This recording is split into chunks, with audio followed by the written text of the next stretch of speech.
boy. Chapter 1.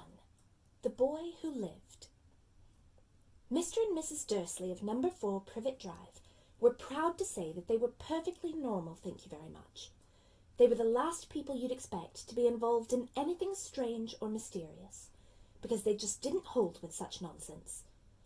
Mr. Dursley was the director of a firm called Grunnings, which made drills. He was a big, beefy man, with hardly any neck, although he did have a very large moustache. Mrs. Dursley was thin and blonde, and had nearly twice the usual amount of neck, which came in very useful as she spent so much of her time craning over garden fences, spying on the neighbours. The Dursleys had a small son called Dudley, and in their opinion there was no finer boy anywhere. The Dursleys had everything they wanted, but they also had a secret, and their greatest fear was that somebody would discover it. They didn't think they could bear it if anyone found out about the Potters. Mrs. Potter was Mrs. Dursley's sister, but they hadn't met for several years. In fact, Mrs. Dursley pretended she didn't have a sister, because her sister and her good-for-nothing husband were as un-Dursleyish as it was possible to be. The Dursleys shuddered to think what the neighbours would say if the Potters arrived in the street. The Dursleys knew that the Potters had a small son too, but they had never even seen him. This boy was another good reason for keeping the Potters away. They didn't want Dudley mixing with a child like that. When Mr. and Mrs. Dursley woke up on the dull grey Tuesday our story starts, there was nothing about the cloudy sky outside to suggest that strange and mysterious things would soon be happening all over the country. Mr. Dursley hummed as he picked out his most boring tie for work, and Mrs. Dursley gossiped away happily as she wrestled a screaming Dudley into his high chair. None of them noticed a large tawny owl flutter past the window. At 8:30, Mr. Dursley picked up his briefcase, pecked Mrs. Dursley on the cheek, and tried to kiss Dudley goodbye, but missed, because Dudley was now having a tantrum and throwing his cereal at the walls. "Little tyke," chortled Mr. Dursley as he left the house. He got into his car and backed out of No. 4's drive. It was on the corner of the street that he noticed the first sign of something peculiar. A cat reading a map. For a second, Mr. Dursley didn't realise what he had seen. Then he jerked his head around to look again. There was a tabby cat standing on the corner of Privet Drive, but there wasn't a map in sight. What could he have been thinking of? It must have been a trick of the light. Mr. Dursley blinked and stared at the cat.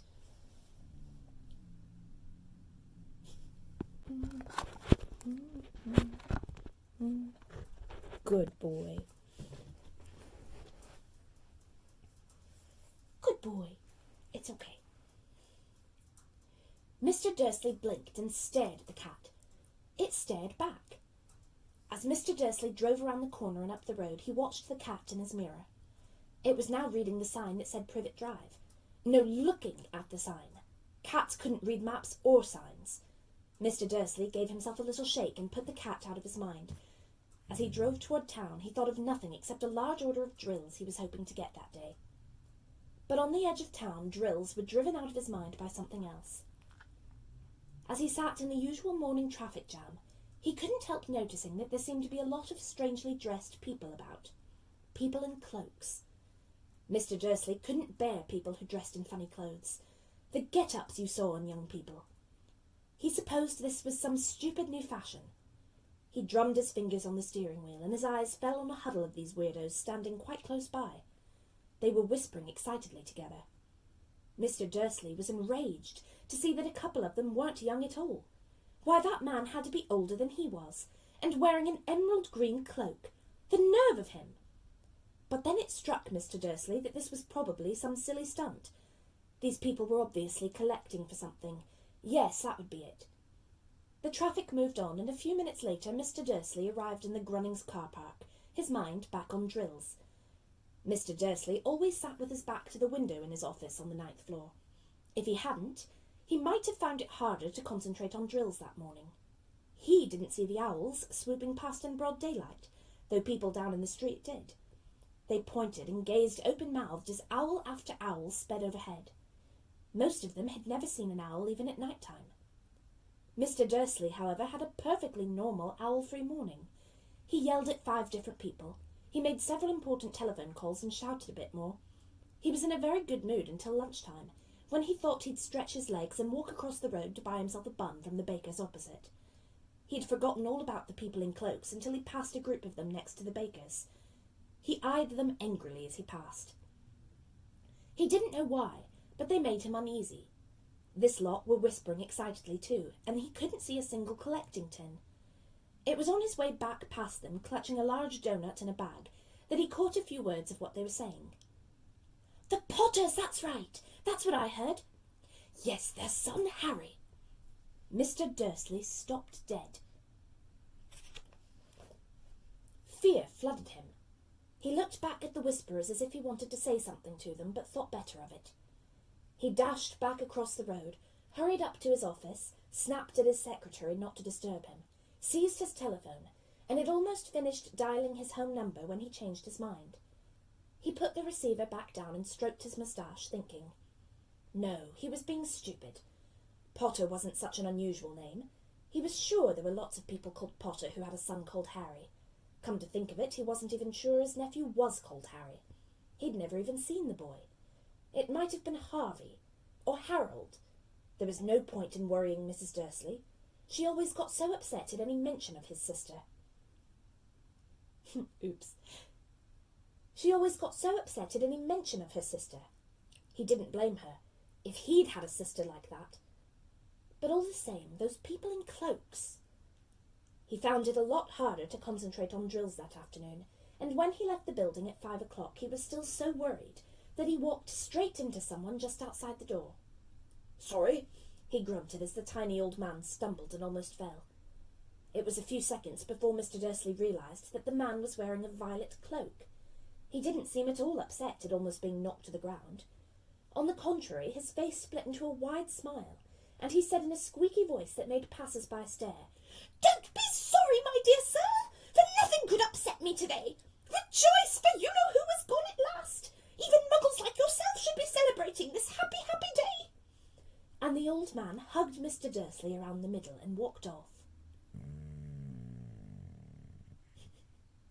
Mr. Dursley stood rooted to the spot. He had been hugged by a complete stranger. He also thought he had been called a muggle, whatever that was. He was rattled. He hurried to his car and set off home, hoping he was imagining things, which he had never hoped before because he didn't approve of imagination.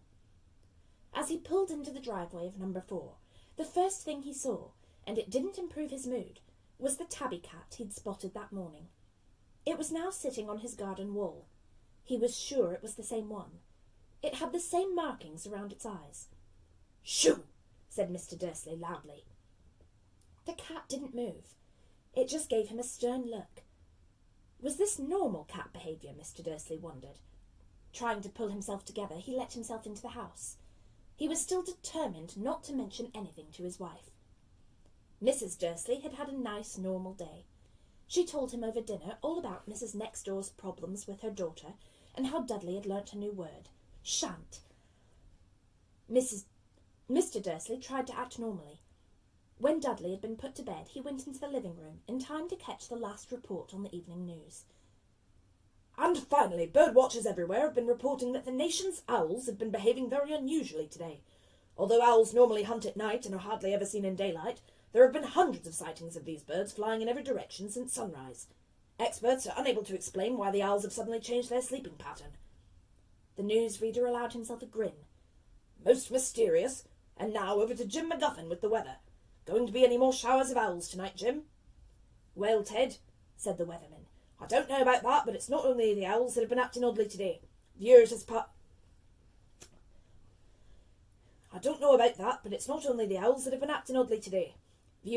apart as Kent, Yorkshire and Dundee have been phoning in to tell me that instead of the rain I promised yesterday, we've had a downpour of shooting stars. Perhaps people have been celebrating bonfire night early. It's not until next week, folks, but I can promise a wet night tonight." Mr. Dursley sat frozen in his armchair.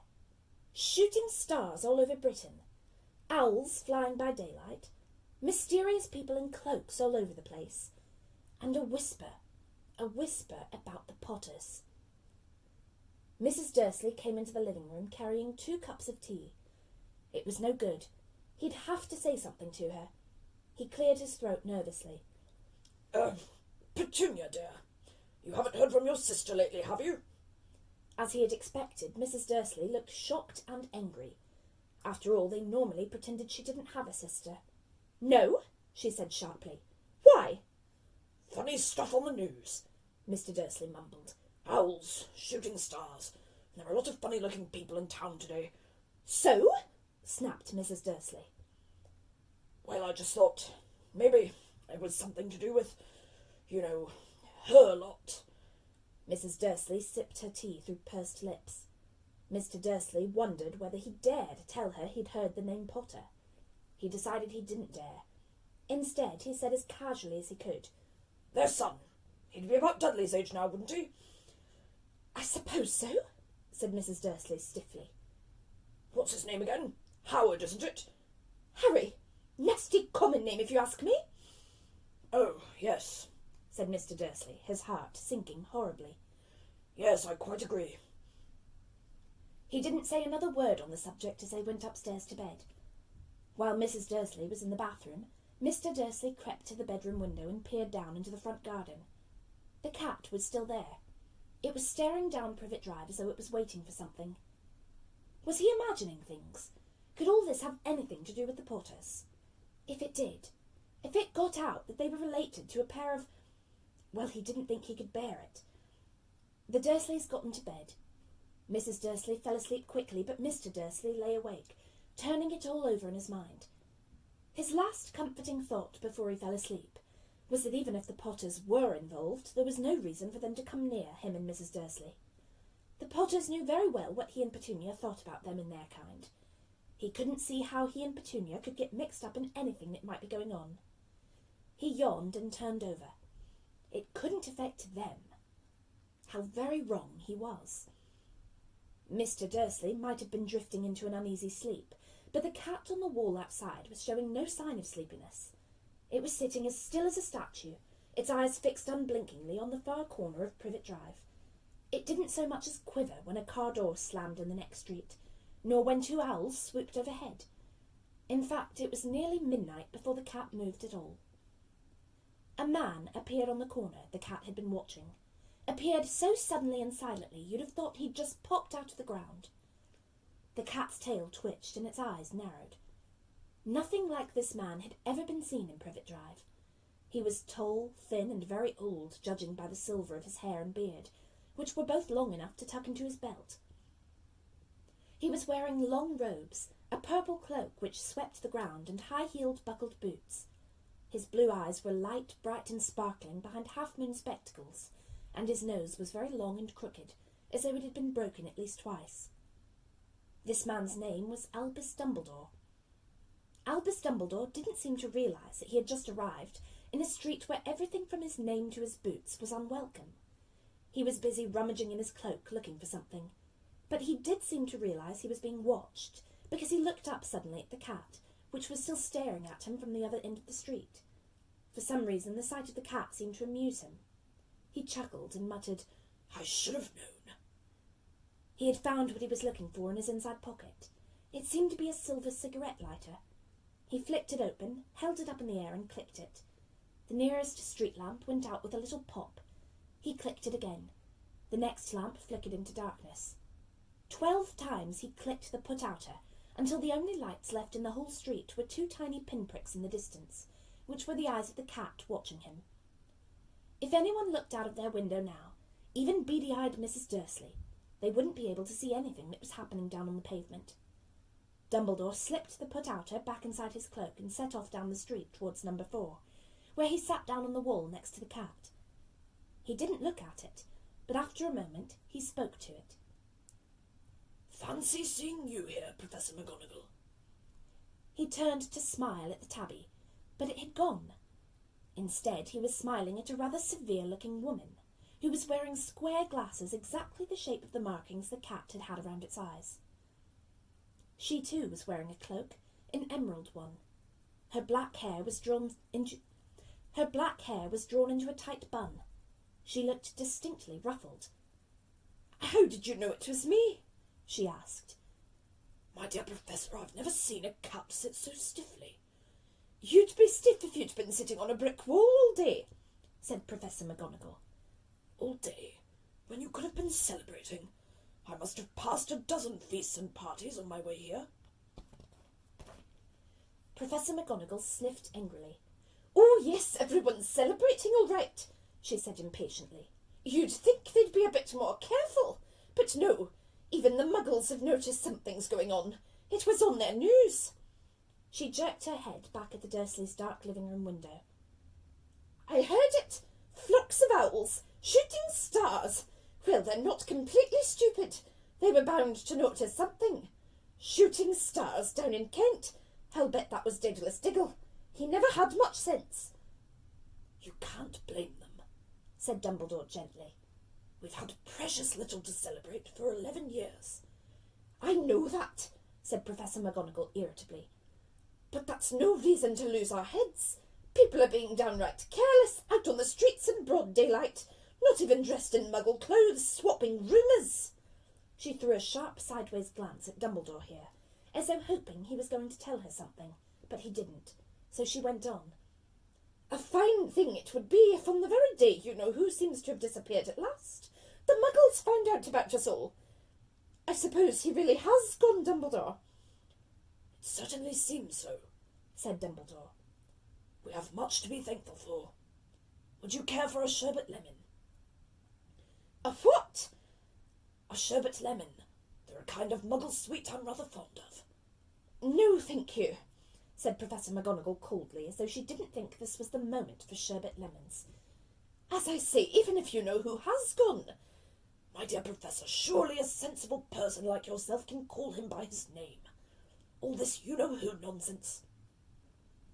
For 11 years I've been trying to persuade people to call him by his proper name. Voldemort. Professor McGonagall flinched, but Dumbledore, who was unsticking 2 sherbet lemons, seemed not to notice. It all gets so confusing if we keep saying you-know-who. I've never seen any reason to be frightened of saying Voldemort's name.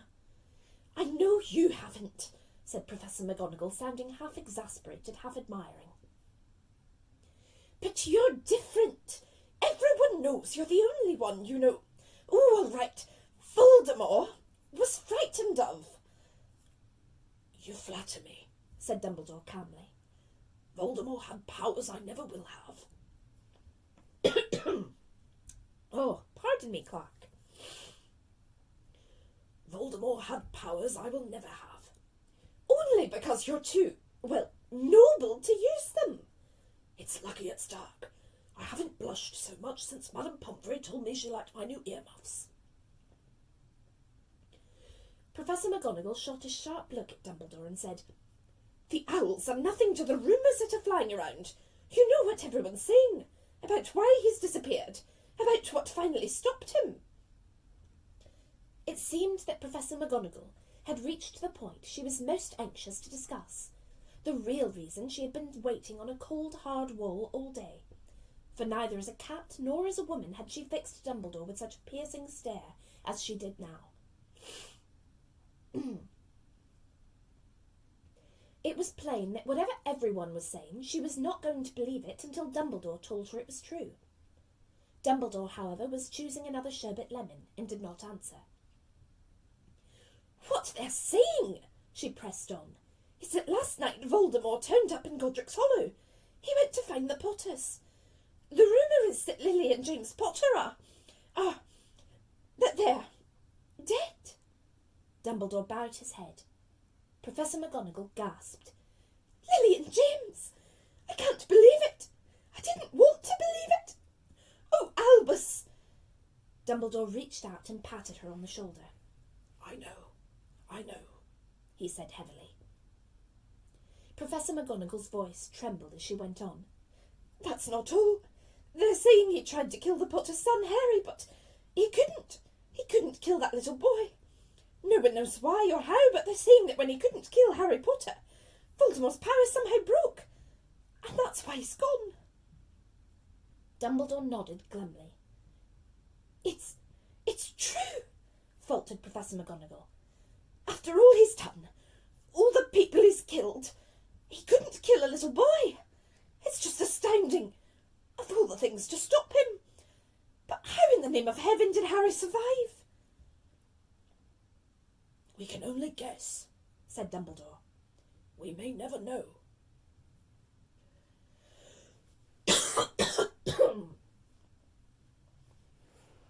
"Pardon me."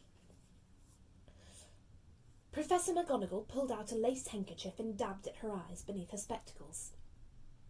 Dumbledore gave a great sniff as he took a golden watch from his pocket and examined it. It was a very odd watch. It had 12 hands but no numbers.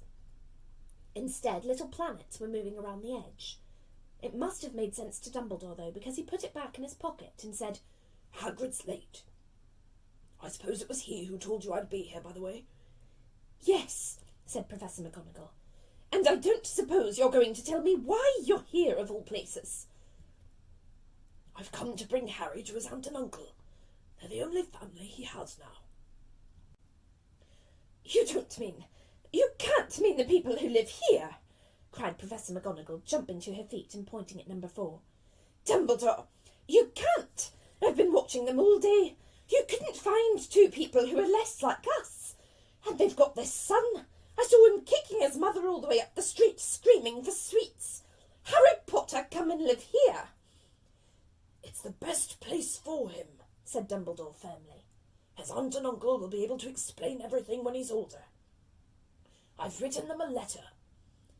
"A letter?" repeated Professor McGonagall faintly, sitting back down on the wall. "Really, Dumbledore, you think you can explain all this in a letter? These people will never understand him. He'll be famous, a legend. I wouldn't be surprised if today was known as Harry Potter Day in future. There will be books written about Harry. Every child in our world will know his name." "Exactly," said Dumbledore, looking very serious over the top of his half-moon glasses. "It would be enough to turn any boy's head. Famous before he can walk and talk. Famous for something he won't even remember. Can't you see how much better off he'll be growing up away from all that until he's ready to take it?" Professor McGonagall opened her mouth, changed her mind, swallowed, and then said, Yes, you're right, of course. But how is the boy getting here, Dumbledore?" She eyed his cloak suddenly, as though she thought he might be hiding Harry underneath it. "Hagrid's bringing him." "You think it wise to trust Hagrid with something as important as this?" "I would trust Hagrid with my life," said Dumbledore. "I'm not saying his heart isn't in the right place," said Professor McGonagall grudgingly. "But you can't pretend he's not careless. He does tend to... What was that?" A low rumbling sound had broken the silence around them. It grew steadily louder as they looked up and down the street for some sign of a headlight. It swelled to a roar as they both looked up at the sky, and a huge motorbike fell out of the air and landed on the road in front of them. If the motorbike was huge, it was nothing to the man sitting astride it. He was almost twice as tall as a normal man, and at least 5 times as wide. He looked simply too big to be allowed, and so wild. Long tangles of bushy black hair and beard hid most of his face. He had hands the size of dustbin lids, and his feet and their leather boots were like baby dolphins. In his vast muscular arms he was holding a bundle of blankets. "Hagrid," said Dumbledore, sounding relieved. "At last. And where did you get that motorbike?" "Borrowed it, Professor Dumbledore, sir," said the giant, climbing carefully off the motorbike as he spoke. "Young Sirius Black lent it to me. I've got him, sir." "No problems, were there?" "No, sir. House was almost destroyed, but I got him out all right before the muggles started swarming around. He fell asleep as we was flying over Bristol." Dumbledore and Professor McGonagall looked forward. Dumbledore and Professor McGonagall bent forward over the bundle of blankets. Inside, just visible, was a baby boy, fast asleep. Under a tuft of jet-black hair over his forehead, they could see a curiously shaped cut, like a bolt of lightning. "Is that where?" whispered Professor McGonagall. "Yes," said Dumbledore. "He'll have that scar forever." "Couldn't you do something about it, Dumbledore?" "Even if I could, I wouldn't. Scars can come in useful. I have one myself above my left knee, which is a perfect map of the London Underground. Well, give him here, Hagrid. We'd better get this over with." Dumbledore took Harry in his arms and turned towards the Dursleys' house. Could I say goodbye to him, sir? Asked Hagrid. He bent his great shaggy head over Harry and gave him what must have been a very scratchy, whiskery kiss. Then suddenly Hagrid let out a howl like a wounded dog. "Shh!" hissed Professor McGonagall. "You'll wake the Muggles!" Sorry, sobbed Hagrid, taking out a large spotted handkerchief and burying his face in it. but I can't stand it. Lily and James dead, and poor little Harry off to live with Muggles. Yes, it's all very sad, but get a grip on yourself, Hagrid, or we'll be found," Professor McGonagall whispered, patting Hagrid gingerly on the arm, as Dumbledore stepped over the low garden wall and walked to the front door. He laid Harry gently on the doorstep, took a letter out of his cloak, tucked it inside Harry's blankets, and then came back to the other two. For a full minute, the three of them stood and looked at the little bundle. Hagrid's shoulders shook. Professor McGonagall blinked furiously, and the twinkling light that usually shone from Dumbledore's eyes seemed to have gone out. Well, said Dumbledore finally. that's that. We've got no business staying here. We may as well go and join the celebrations. Yeah, said Hagrid in a very muffled voice. I'd best get this bike away. Good night, Professor McGonagall. Professor Dumbledore, sir. Wiping his streaming eyes on his jacket sleeve, Hagrid swung himself onto the motorbike and kicked the engine into life. With a roar, it rose into the air and off into the night. I shall see you soon, I expect, Professor McGonagall, said Dumbledore, nodding to her. Professor McGonagall blew her nose in reply. Dumbledore turned and walked back down the street. On the corner, he stopped and took out the silver potouter. He clicked it once, and 12 balls of light sped back to their street lamps, so that Privet Drive glowed suddenly orange, and he could make out a tabby cat slinking around the corner at the other end of the street. He could just see the bundle of blankets on the steps of number 4. Good luck, Harry, he murmured. He turned on his heel, and with a swish of his cloak he was gone. A breeze ruffled the neat hedges of Privet Drive, which lay silent and tidy under the inky sky, the very last place you would expect astonishing things to happen. Harry Potter rolled over inside his blankets without waking up. One small hand closed on the letter beside him, and he slept on, not knowing he was special, not knowing he was famous, not knowing he would be woken in a few hours' time by Mrs. Dursley's scream as she opened the front door to put out the milk bottles, nor that he would spend the next few weeks being prodded and pinched by his cousin Dudley. He couldn't know that at this very moment people meeting in secret all over the country were holding up their glasses and saying in hushed voices, "To Harry Potter, the boy who lived."